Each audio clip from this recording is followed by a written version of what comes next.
Estimados docentes, sean bienvenidos a este módulo de Ejerciendo la docencia en línea. Esta es la introducción.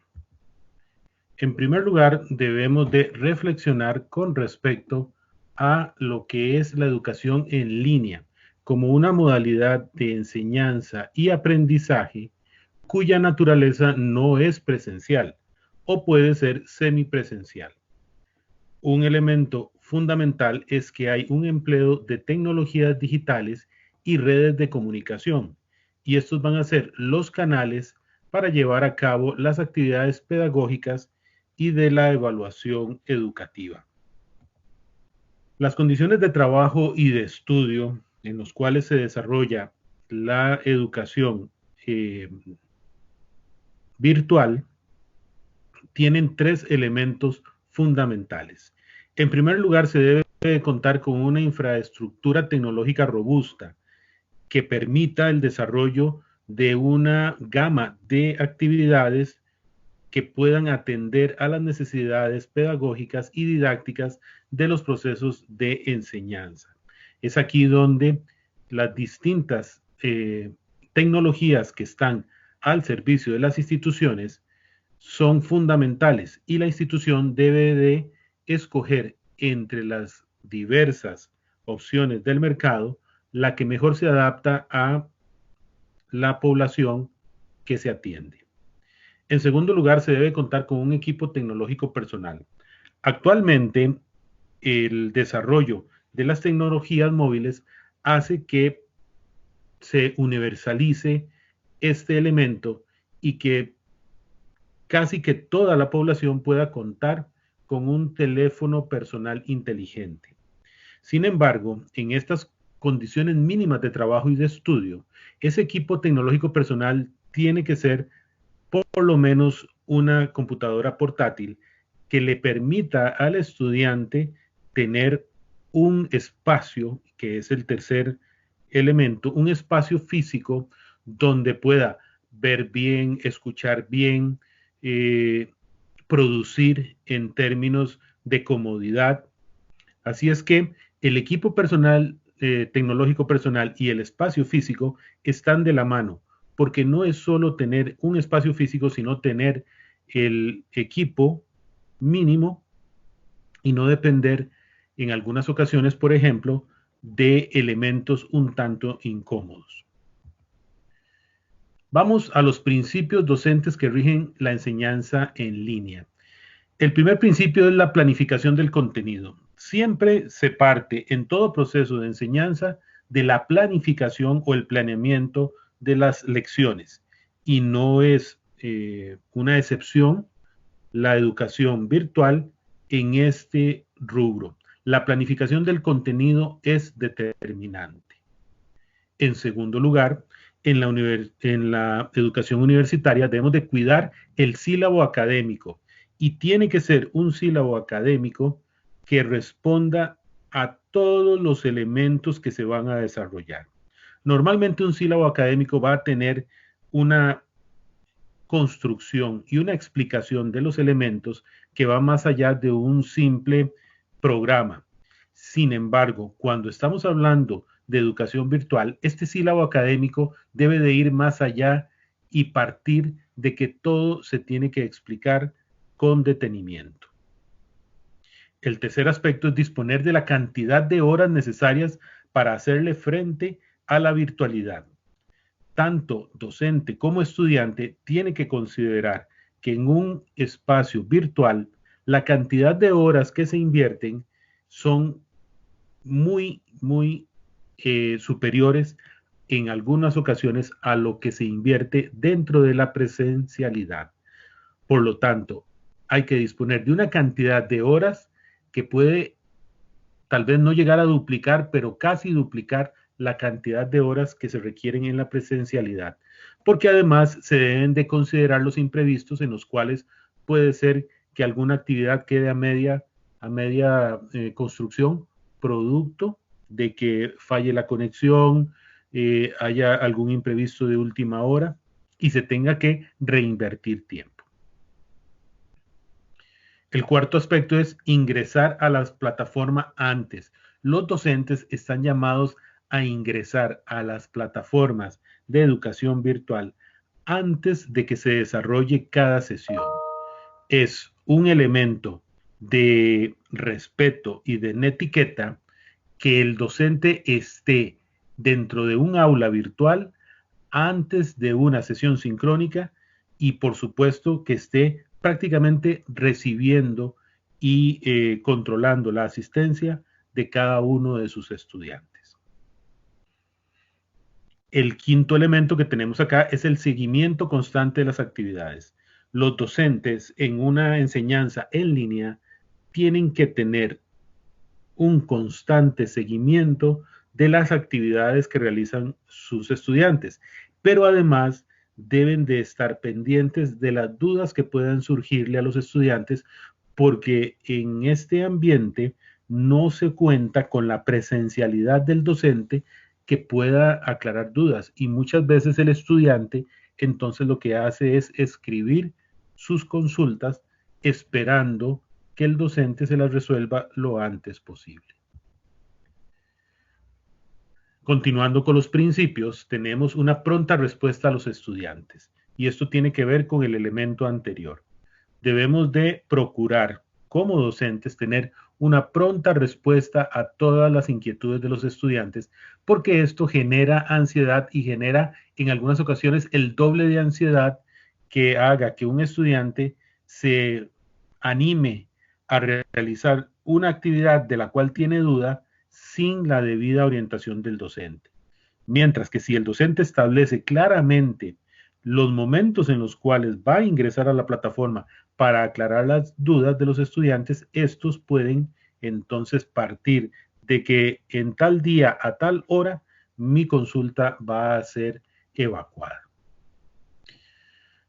Enviar las calificaciones de los trabajos es una prioridad que el docente, en el momento en que califique los trabajos, las entregas, los productos académicos requeridos, haga inmediato envío al estudiante, porque el estudiante va a estar pendiente de si su trabajo fue hecho correctamente, si tiene errores, si fue enviado, si fue recibido correctamente, y por lo tanto hay que procurar bajar esa ansiedad con un envío oportuno de las calificaciones a todos los estudiantes.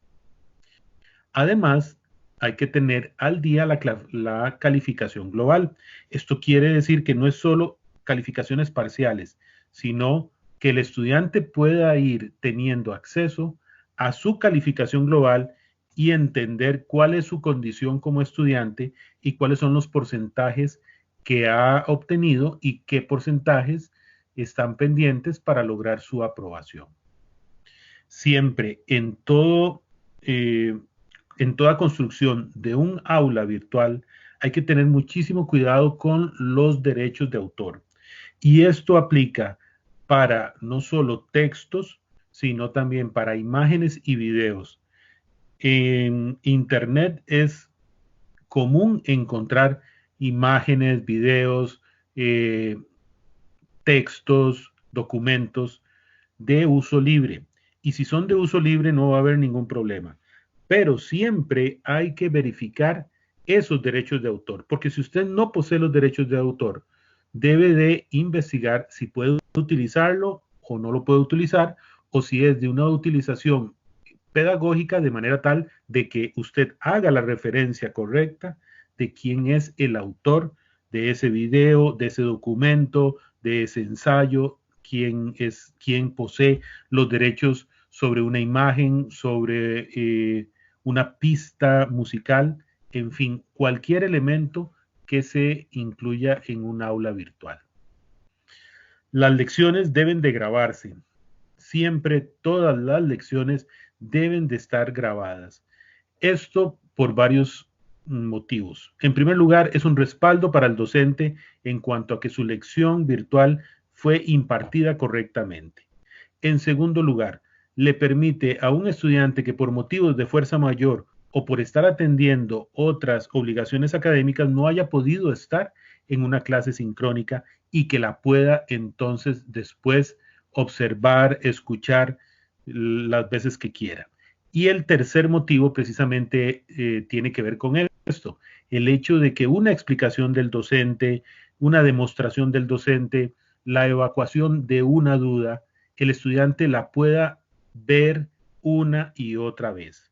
Esto es vital porque en algunos momentos los estudiantes en la virtualidad van a requerir de una explicación extra y con la grabación tiene la posibilidad de repetir y repetir las explicaciones de una clase sincrónica presencial.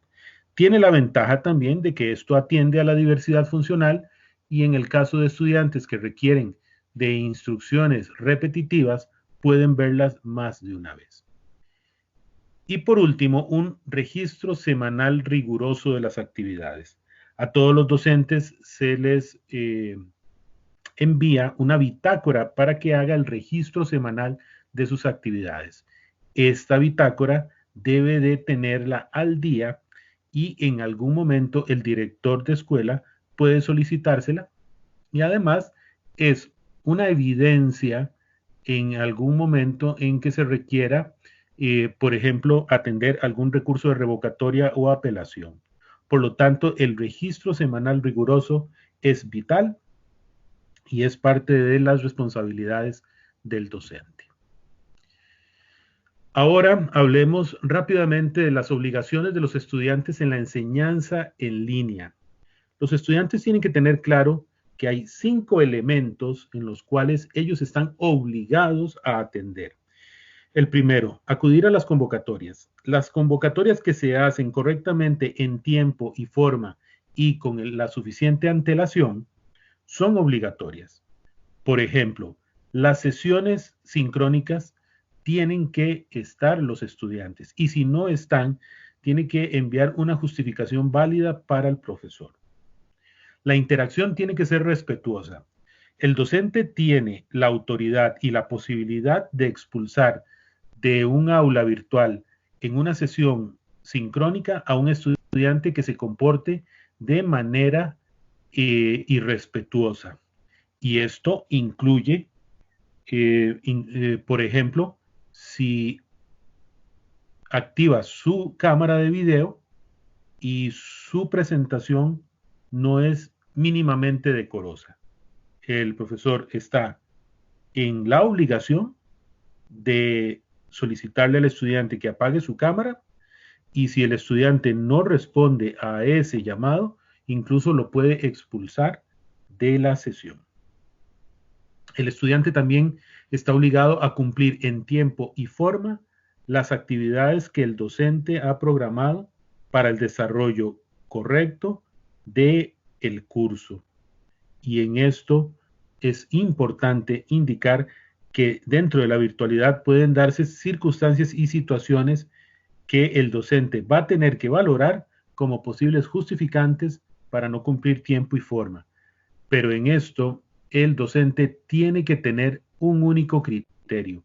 Esto quiere decir que si autoriza una entrega extemporánea a un estudiante por motivos que considera de fuerza mayor, tiene que aceptárselo a todos los estudiantes que tengan los mismos motivos de fuerza mayor para evitar que se cometan, en este caso, injusticias. El estudiante también debe de contar con su propio equipo y no puede ser argumento dentro de la educación en línea decir que no puede hacerlo porque no tiene equipo. Si no tiene equipo, pues entonces eso se tiene que definir previamente con el director de carrera para establecer si el estudiante puede continuar o no como estudiante regular de este curso.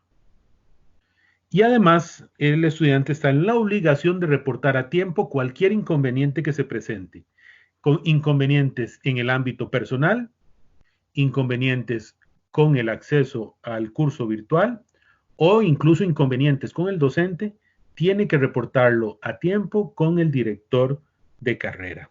En esto, el estudiante no puede argumentar que como el curso y la enseñanza es en línea, que entonces él creyó que podía dejar pasar las cosas. Todo lo contrario, ante la inmediatez de la virtualidad, es imperativo que el más mínimo inconveniente que se presente, el estudiante está en la obligación de reportarlo a tiempo. Dentro de las herramientas tecnológicas a emplearse, el acceso a Office 365 permite que tengamos muchas herramientas a nuestro servicio como docentes. Algunas de estas incluso son las licencias para Microsoft Word, Microsoft Excel, PowerPoint, el Outlook, el acceso a Skype, tener una nube de almacenamiento, Microsoft Notes también, y en el caso de las sesiones sincrónicas de los cursos en línea, tenemos la herramienta de Microsoft Teams, que es la herramienta oficial institucional para atender a la virtualidad.